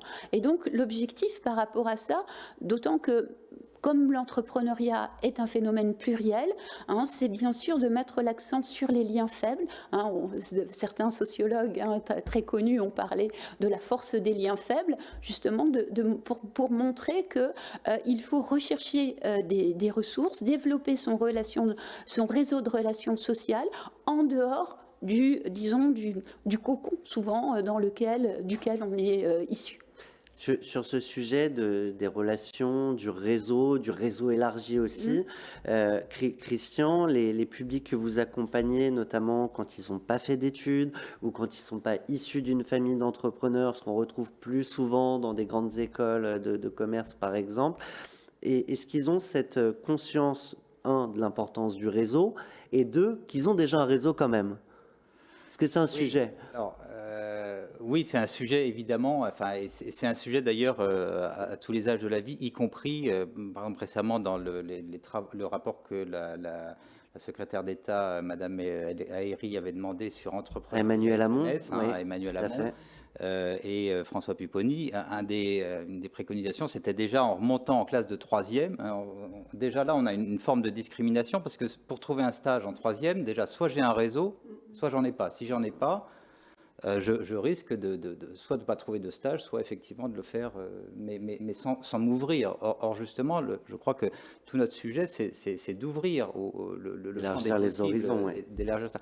Donc oui, c'est un vrai sujet. Et c'est vrai que dans la démarche d'accompagnement, nous, on travaille beaucoup sur cette dimension réseau, c'est-à-dire réseau entre acteurs, et on va effectivement amener la personne qui est accompagnée à par elle-même s'ouvrir à son environnement pour, j'allais dire, tester, confronter, étayer, mûrir son projet.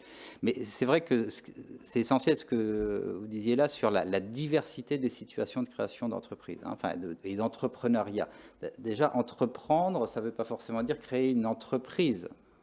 Entreprendre, c'est aussi je veux monter une asso, je veux créer un événement, ça c'est de l'entrepreneuriat. Et en fait, dans ça, on apprend énormément, ça a été dit, c'est un parcours de formation très riche.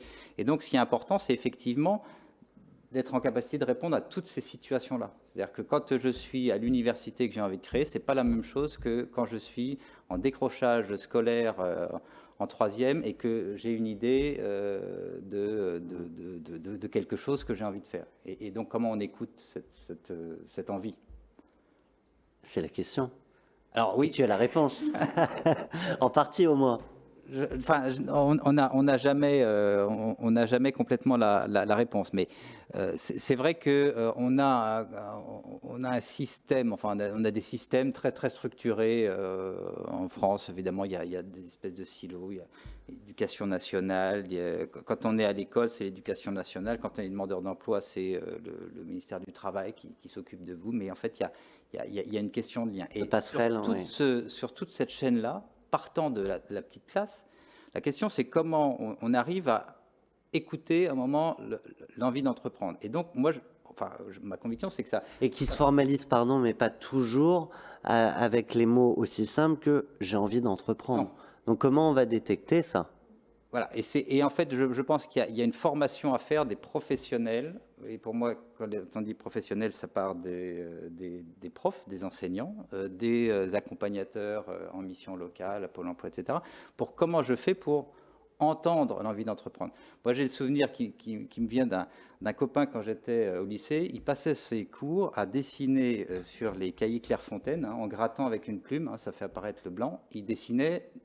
Soit il portraitisait le prof, soit il dessinait des voitures. Et aujourd'hui, il est designer dans une grande marque automobile. Si le prof lui avait dit « arrêtez de dessiner et rangez vos trucs », je casse quelque chose. J'aurais pu tuer une vocation. Donc comment on fait pour, à un moment donné, se dire « tiens, j'entends un truc, ce gamin ou ce jeune me dit ça », voilà, et comment j'enchaîne. Mais ça, c'est une relation aussi à la norme et à ceux qui sortent des cases qu'on a délimités. Parfois, ça gêne, parfois, ça déstructure une pédagogie. Vous qui les accompagnez, comment le prof prend justement ça en compte, l'accepte? Est-ce que tous les profs ont ça déjà dans la tête? Est-ce qu'on est capable de rediriger et de saisir ses envies et ses potentiels? Moi, je pense qu'il faut plutôt parler plutôt que d'employer le verbe rediriger, je dirais plutôt sensibiliser. Parce que, d'abord, il y a une espèce, disons de principe sur lequel on s'appuie forcément, c'est celui de dire on ne naît pas entrepreneur, on le devient. Hein, donc d'où la question précisément de la sensibilisation. Tu as tué ma conclusion. Je voulais finir là-dessus. Désolée. Je trouverai autre chose. Donc, mais c'est vraiment quelque chose... je commence mon cours en économie de l'entrepreneur justement par cette phrase-là, parce qu'elle me semble justement très, très, très importante. Et donc, par conséquent, c'est d'où la question question de la sensibilisation à l'entrepreneuriat. Donc nous, on sélectionne, enfin sélectionner c'est peut-être un bien grand mot, les étudiants, puisqu'on a une formation de Bac plus 4, Bac plus 5, sur 2 critères essentiels, donc la qualité du parcours universitaire et également la qualité et l'originalité du projet professionnel. Donc ça veut dire qu'on ne sélectionne pas forcément les étudiants qui ont un projet de création d'entreprise, mais disons, on regarde dans leur lettre de motivation et puis s'il y a, disons, un petit frémissement, s'il y a une réflexion par rapport justement au contexte économique dans lequel ils sont insérés, s'il y a une sensibilité, par exemple, vis-à-vis des questions environnementales, etc. etc. Et donc par rapport à ça... Cette sensibilité ou cette originalité, elle ne se traduit pas forcément dans la qualité du parcours éducatif. Oui, mais bon, souvent, si. On peut, surtout pour des étudiants qui arrivent quand même en master. Oui. On n'est pas en licence, en première année de licence. Donc, il y a cette question-là qui se pose. Et puis ensuite, l'objectif, c'est donc, par le biais donc, d'un ensemble de cours, c'est donc de les amener progressivement, disons, à considérer que ces 2 années de master sont en fin de compte 2 années au cours desquelles ils vont monter leur projet. Que ce soit donc quel que soit leur projet, que ce soit d'intégrer une grosse entreprise, de créer une association, d'intégrer le service public, enfin bref, c'est vraiment quelque chose de très large. Et par rapport à cela, donc dans les différents cours que nous leur proposons, l'objectif c'est justement de les sensibiliser à différents aspects de leur projet, que ce soit par exemple les aspects liés à la gestion, au droit, et le droit très large, y compris par exemple le droit de la propriété intellectuelle, et avec aussi, disons, une prise de recul, parce qu'on est quand même une formation Bac plus 5, je pense que c'est important, par rapport à, d'une part, à l'histoire de l'entrepreneuriat. Donc il y a le côté aussi exemplarité. Bon, je ne vais pas dire simplement qu'on va s'intéresser à Rockefeller et à Steve Jobs, mais on en a quelques-uns en France aussi. Voilà, on s'intéresse à ces grands entrepreneurs. Et surtout, justement, on ne naît pas entrepreneur, on le devient. Donc, justement, vous avez mis l'accent sur le concept de potentiel de ressources. Et notre idée, c'est justement de dire, il n'y a pas de génie. L'entrepreneur, c'est, et certains économistes le disent que l'entrepreneur, c'est l'agent économique qui est en situation de veille informationnelle et qui est capable donc de détecter dans l'environnement économique et social dans lequel il est inséré le développement, l'émergence de nouveaux besoins et comment ces nouveaux besoins pourront se transformer donc en création d'entreprises et sans doute aussi en marché. Eh bien, ça doit être ma casquette d'entrepreneur, mais j'ai détecté l'envie de Christelle de réagir. Oui, merci Thomas, par rapport pour élargir un petit peu le débat, on parle de fait de Bac plus 2, de Bac plus 4, Bac plus 5, et on parle d'entrepreneuriat. Je vais abonder dans le sens de Sophie, où c'est pas une vocation d'être chef d'entreprise. Par contre, en fait, on se dit pas demain, tiens, je me lève ce matin, j'ai envie d'être entrepreneur, j'ai envie d'être chef d'entreprise. Il faut, je pense, désacraliser un petit peu ce terme-là.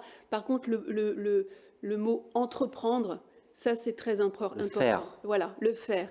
Je pense que les jeunes aujourd'hui, les moins de 30 ans, sont très en connexion avec l'environnement social, économique, peut-être plus que nous, notre génération avant.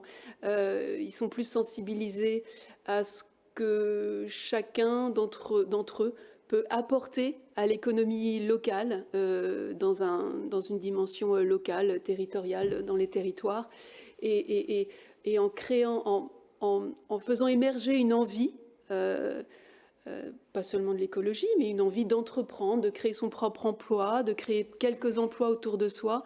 Ça permet aussi, voilà, en fait, c'est ça l'esprit d'entreprendre qu'on développe aussi, je dirais, de notre côté, pas seulement dans les grandes écoles et les universités, mais au sein du réseau Initiative France. Et pour rebondir à ce que vous disiez, c'est que À partir du moment où on a détecté un jeune qui a envie d'entreprendre, qui a une idée, c'est de détricoter un petit peu son envie, son idée, et de passer dans ce qu'on dit dans notre jargon, dans l'idéation. C'est la phase avant l'incubation, c'est l'idéation, c'est voilà, j'ai une idée, est-ce que je peux en faire une entreprise? Et ça, c'est des réseaux comme le vôtre, c'est des réseaux comme les boutiques de gestion qui sont implantés dans les territoires. Il y a le réseau Initiative France, il y a le réseau Entreprendre aussi, qui est très important. BPI vient après. Mais je pense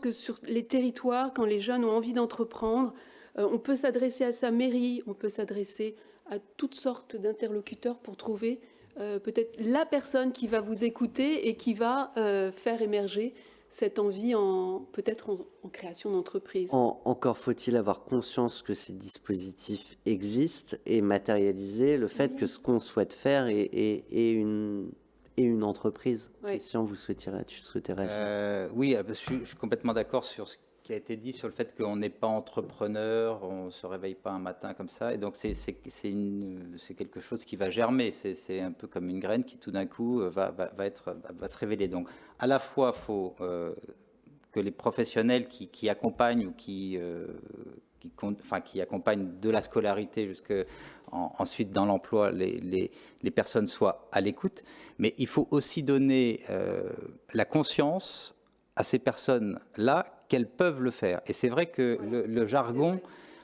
qu'on a, moi, par exemple, j'aime pas le mot start-up. Moi j'ai effectivement créé une entreprise. Aujourd'hui, je suis associé d'une entreprise. Je ne me définis pas comme une start-up et ça n'a jamais été mon rêve. Donc, très bien, il y a des gens qui ont envie de faire ça. Mais maintenant, dès qu'une boîte se crée, on dit que c'est une start-up. Voilà, c'est une start-up. Ouais, mais on sauf se pose plus la question de ce qu'est une start-up. Voilà, mais sauf que, je ne sais pas, il faudra leur demander, Charlotte et Astrid qui étaient là tout à l'heure, je ne pense pas qu'elles se soient dit on va créer une start-up. Elles avaient une idée d'envie de faire quelque chose pour elles, d'abord, elles l'ont dit. C'est pour moi, j'ai envie de me réaliser, et pour les autres. Après, et donc, en fait, on peut faire un peu peur avec des mots compliqués. En donnant le sentiment que c'est inaccessible. C'est inaccessible. Et moi, je crois beaucoup, donc il faut... Écoute, ça c'est les professionnels, et puis il faut montrer à tous que c'est impossible, c'est-à-dire donner envie. Moi je suis frappé de voir, pour discuter aussi avec des enseignants qui sont proches de moi, on voit des gamins à l'école qui, on se demande mais comment on les intéresse à quelque chose, c'est-à-dire qu'il faut donner envie d'avoir envie. Et comment on fait ça? Parce qu'à partir du moment où on crée l'envie, on va réussir le parcours.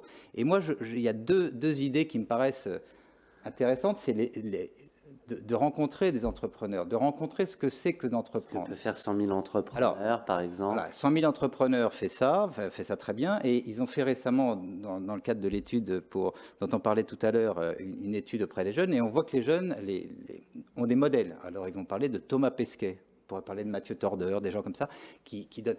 Moi, je pense qu'il faut jouer ça, parce que c'est incroyable, mais en même temps, il faut donner à connaître l'entrepreneur de mon quartier, à côté de chez moi, de mon quotidien.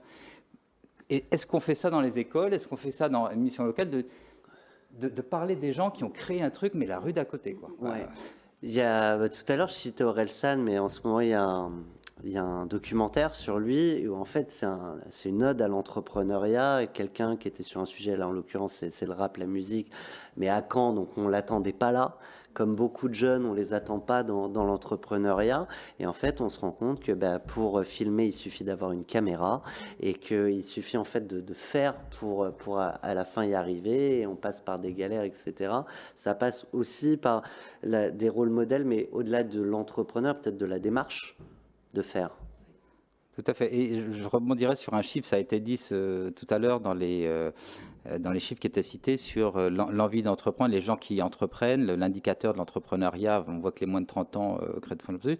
Nous, l'étude que le réseau avait fait dans les missions locales montre que 42% des jeunes dans les missions locales ont envie de créer, d'entreprendre, et 82% s'auto-censurent. C'est-à-dire qu'ils n'osent même pas en parler à leurs conseillers, ou ils n'osent pas en parler à leur famille, parce qu'on va leur dire, mais attends, passe ton bac d'abord, puis on en reparle après, ou parce qu'on va leur dire, mais c'est pas possible, tu rêves. Voilà. Donc ça c'est important. Donc faut écouter et montrer que c'est possible, rendre ça proche. Donc justement, pour rester sur ce très concret de ce qu'on fait de mieux pour les 20 prochaines années, il y a cette notion de montrer que c'est possible.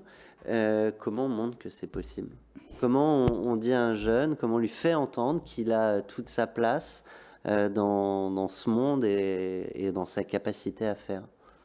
Disons que c'est vrai que depuis ces 20 dernières années, les choses ont énormément évolué. Il y a 20 ans, diplôme en poche, on se dirigeait forcément vers le salariat. Aujourd'hui, donc, les horizons sont beaucoup plus diversifiés. Et je pense aussi, on voit aussi au niveau du doctorat, quelle que soit la formation, quelle que soit la discipline dans laquelle vous préparez votre thèse, on vous accompagne dans la création d'entreprises pour montrer aussi comment vous pouvez valoriser votre innovation et vos idées. Donc, depuis une vingtaine d'années, et peut-être même depuis 30 ans, disons, l'entrepreneuriat est devenu, on pourrait dire, une espèce de bain dans lequel on se trouve et on nous demande d'être entrepreneur de notre vie, comme vous l'avez un petit peu suggéré. Et donc, par conséquent, comme je l'ai souligné aussi tout à l'heure, l'entrepreneuriat est très hétérogène. Il recouvre une réalité très variée. Et ce qui me semble important aussi dans le cadre d'une formation comme la nôtre, c'est aussi la question justement du témoignage, de l'exemplarité, et pour montrer aussi que d'autres personnes qui vous ressemblent en beaucoup de points ont passé le cap et ont développé leur projet de création d'entreprise. Et même si, et moi je le vois aussi quand on étudie un petit peu le parcours des étudiants post-diplôme, beaucoup, voire même, je dirais même la totalité, sont devenus salariés après la formation.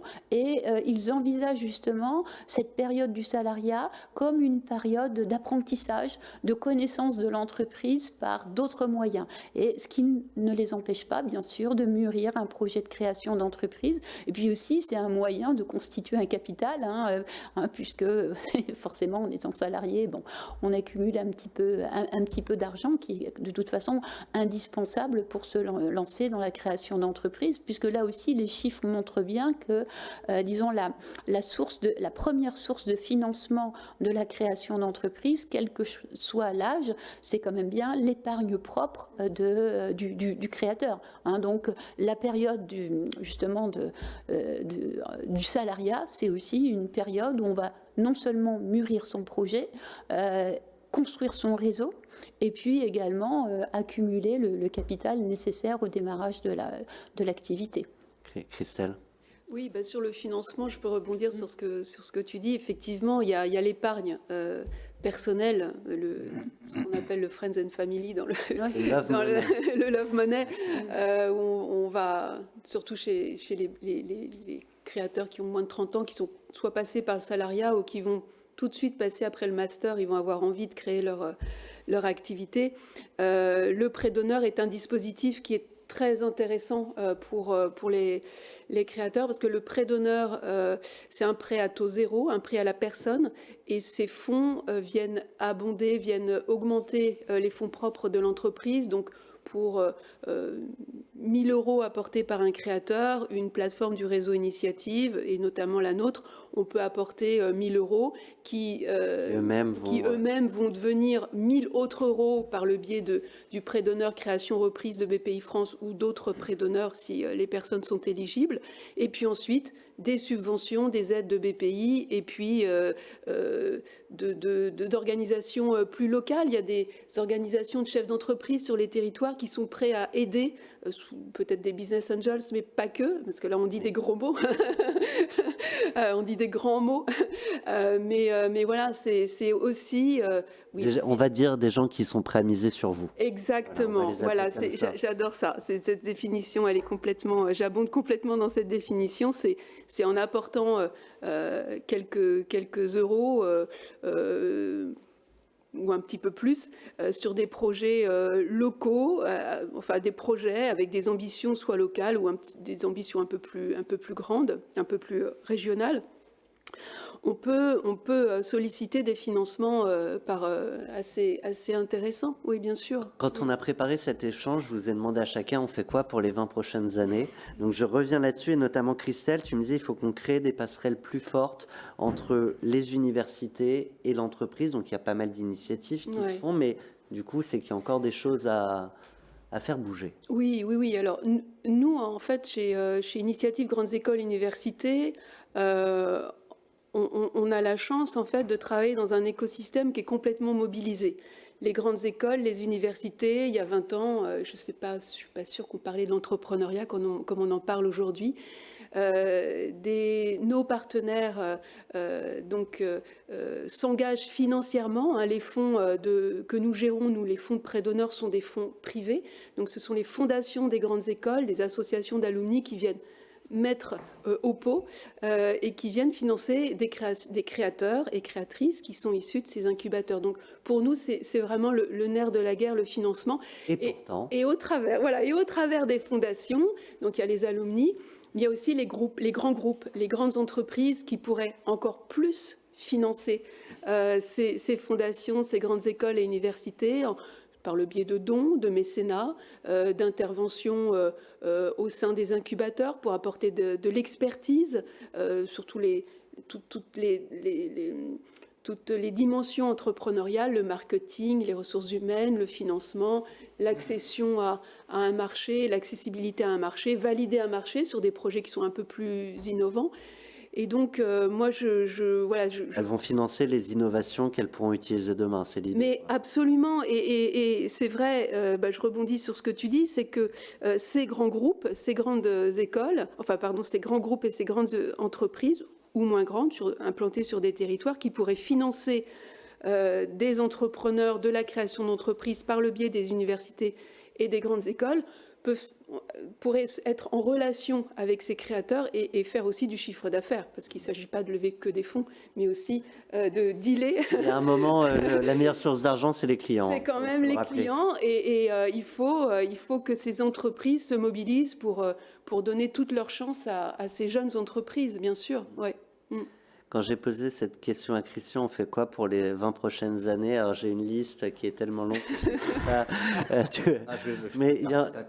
mais il y avait pas mal de sujets, je te propose de les partager avec nous. Oui, alors moi je pense qu'il y a d'abord il faut quand même dire que les choses ont évolué depuis 20 ans. Aujourd'hui, je pense que... On s'est bien félicité pendant 2 semaines, c'est bien de leur dire. Non, mais là, on se concentre sur les... Aujourd'hui, des personnes s'autorisent à entreprendre ce qu'ils n'auraient pas fait avant. Mais il faut encore continuer. Pour moi, la clé de ça, c'est de considérer qu'effectivement, l'entrepreneuriat est un formidable levier d'insertion, même si ça n'aboutit pas à l'entrepreneuriat. Et ça, c'est notre conviction. Donc c'est ça qu'il faut accompagner. Pour accompagner ça, on voit bien que les situations sont complètement différentes, donc il faut des dispositifs multiples. Je crois que ce serait utopique de se dire, tiens, on va créer le réseau d'accompagnement de tous les entrepreneurs. C'est pas possible. Ouais. Il y a tellement de situations différentes que je pense qu'il faut garder cette diversité pour être capable de répondre à la diversité des situations. Par contre, il faut qu'on travaille beaucoup plus en réseau encore. Je pense qu'aujourd'hui, on est encore, je disais tout à l'heure, les silos. Aujourd'hui, par exemple, je pense que les missions locales travaillent assez peu avec l'éducation nationale, avec les écoles. Or, on a un moment où les jeunes décrocheurs, les missions locales, c'est 16-25 ans. 16 ans, ils sont encore à l'école, ils décrochent.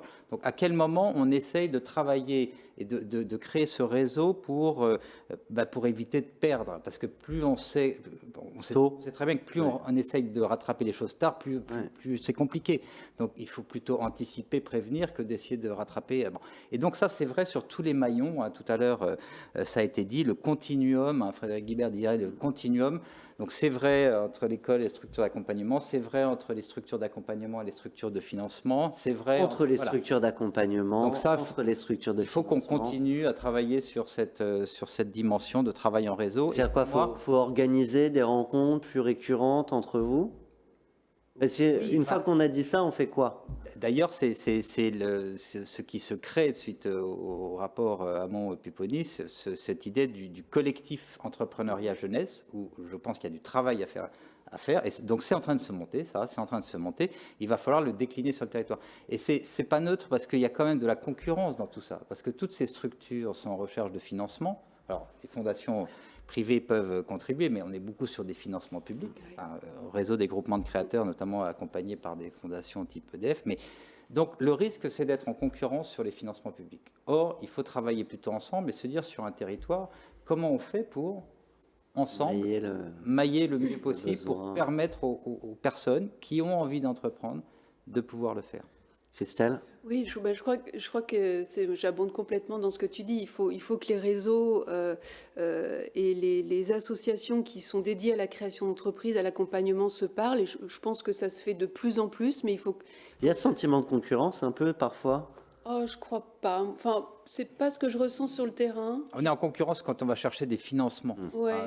Parce qu'on répond à des appels à projets. On est en concurrence. Quand on va voir un conseil départemental dont la compétence c'est l'insertion pour dire venez financer mon groupement de créateurs, on est, même si on n'est pas en concurrence volontairement, on sait qu'il a 15 autres demandes, 20 autres demandes. Et pas un budget sans... Et le budget, il n'est pas illimité. Il y a le gâteau qui doit être donc réparti. il vaut mieux travailler ensemble. Il vaut mieux travailler ensemble et se dire comment on construit quelque chose sur un territoire.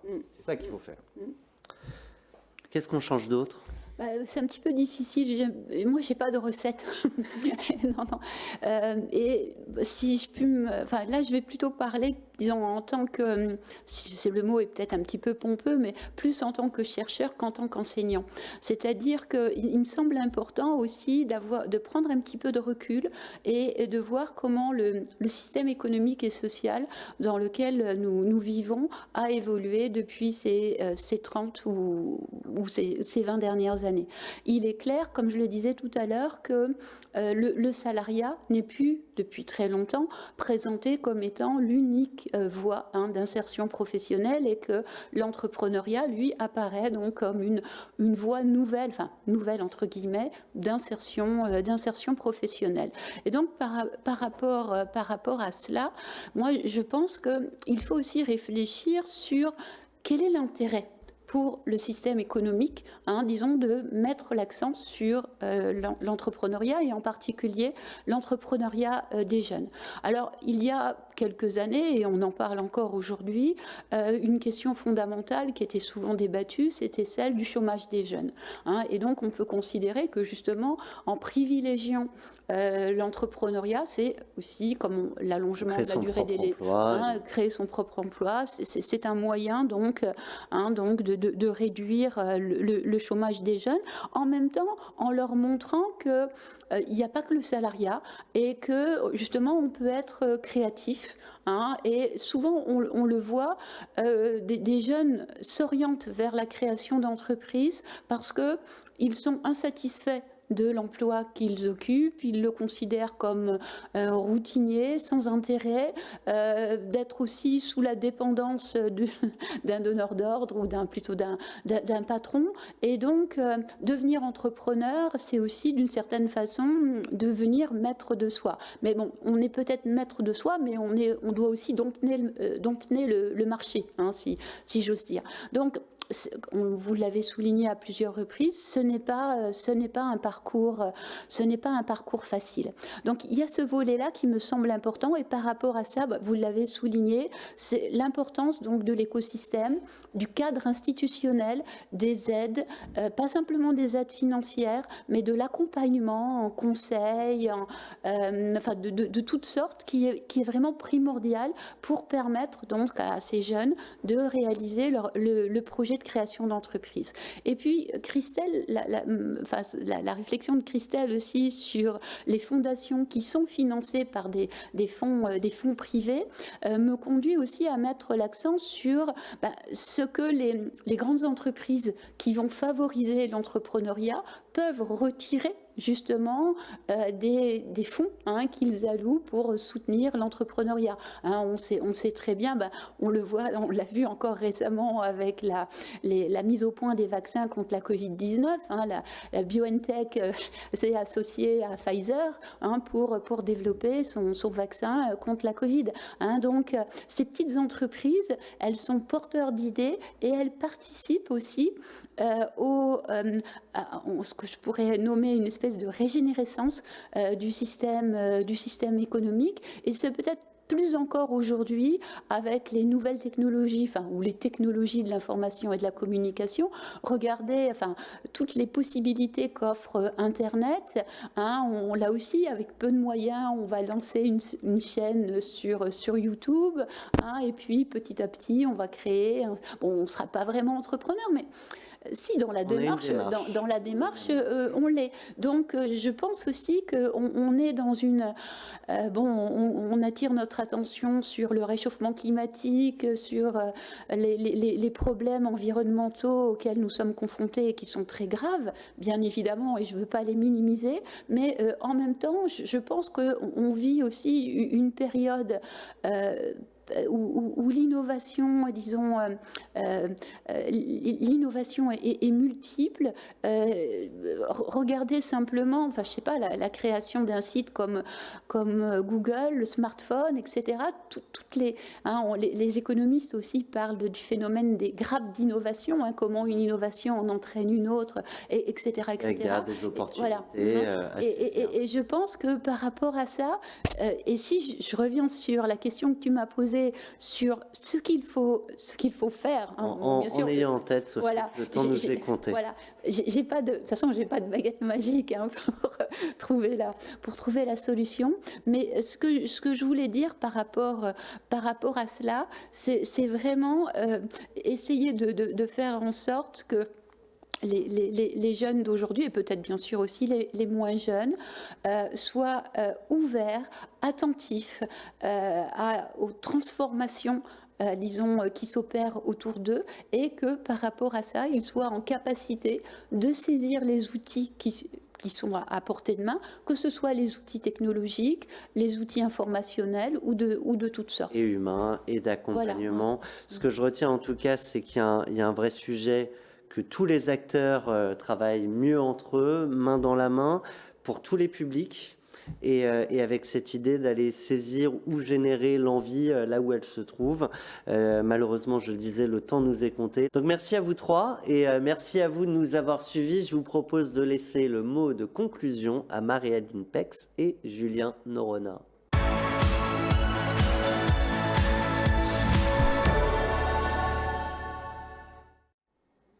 Merci à tous pour ces témoignages et ces réflexions inspirantes sur l'entrepreneuriat des jeunes. Donc vous avez compris que c'est un enjeu social et économique majeur sur lequel BPI France est très très mobilisé. Donc on est vraiment très heureux d'avoir pu contribuer aux réflexions sur ces sujets aujourd'hui. Quelle semaine, hein. On clôt là, aujourd'hui, maintenant, ces 20 ans d'anniversaire des JOPPE. On a eu la mobilisation de l'ensemble des acteurs, des écosystèmes, des enseignants sur l'ensemble du territoire. Et je tiens très très chaleureusement, au nom de toute l'équipe de BPI France, à remercier l'ensemble des partenaires qui se sont mobilisés sur plus d'une cinquantaine d'événements. Une fois encore, partout, des témoignages d'entrepreneurs dans les collèges, dans les lycées, notamment avec 100 000, des tables rondes, notamment au Salon de la création et de la reprise, organisé par la CCI de Bourgogne-Franche-Comté. Alors, si je commence à citer, forcément, je citerai pas tout, mais ça fait vraiment plaisir de voir comment l'ensemble des acteurs, l'ensemble des entrepreneurs, l'ensemble des réseaux et des enseignants qui se mobilisent sur le sujet de l'entrepreneuriat des jeunes se sont mobilisés à l'occasion de ces 20 ans des JOPPE. Alors Julien, c'est pas fini, puisque en ce moment même se déroule l'hackathon de BPI, donc je vais te laisser le présenter. C'est ça, à Maison Alfort, hein, dans nos locaux chez BPI France. Un projet fou, parce que c'est 24 heures pour créer, qu'on fait en partenariat avec Paris School of Business, PSB. Là, en ce moment, il y a 100 jeunes chez BPI France qui sont sur les starting blocks pour démarrer à 13h un grand marathon de l'entrepreneuriat qui finira à 13h le lendemain. Donc, ils ne vont pas dormir. Ils sont plus de 100. Ils sont accompagnés par une dizaine de coachs, des experts du juridique, de la création d'entreprise, de la finance. Et à la fin, ils vont sortir un business plan complet. On est toujours impressionné des business plans qui sortent en 24 heures. On a une vraie preuve de créativité et de solidité des projets. Et tout ça, ils vont l'exprimer devant un jury de professionnels samedi matin, très fatigués, mais ils ont toujours la pêche et ils sont surtout bien coachés. Et derrière ça, ils finiront à la fin avec un grand finaliste qui présentera son projet de création d'entreprise avec un objectif simple, hein, c'est de leur montrer qu'ils peuvent rêver, qu'ils peuvent oser et surtout qu'ils peuvent entreprendre et leur montrer un peu toutes les grandes étapes de la création d'entreprise dans un dispositif court de 24 heures, mais bien chargé en émotions. Bon, on leur souhaite le meilleur. Hein. Bon courage à vous si vous nous écoutez. D'ailleurs, j'espère que vous n'avez pas le temps parce que normalement, vous êtes en train de commencer à bosser. On sera là demain pour voir vos pitchs et puis pour rendre l'avis du jury. En tout cas, on est absolument ravis d'accueillir ces jeunes entrepreneurs chez BPI et de pouvoir vivre au cœur de cette effervescence entrepreneuriale qui va se dérouler sur les un peu moins de 24 heures maintenant. Mais allez-y, on attend vos projets. Je vais finir par un ultime remerciement. D'abord, je me permets un remerciement à toutes les équipes de BPI qui se sont mobilisées pour organiser cet événement parce que ça a été beaucoup de travail. Un remerciement à tous les acteurs qui nous ont accompagnés et à tous ceux d'entre vous qui, en présentiel ou à distance, ont participé à ces différents événements. 60 speakers, 2 émissions, une table ronde, 5 ateliers de créativité, 5 paroles d'experts et puis tous les événements locaux. Ça a été une semaine extrêmement riche. On vous attend l'année prochaine pour le 21e anniversaire. Ce sera encore une nouvelle expérience à partager avec vous. Merci beaucoup.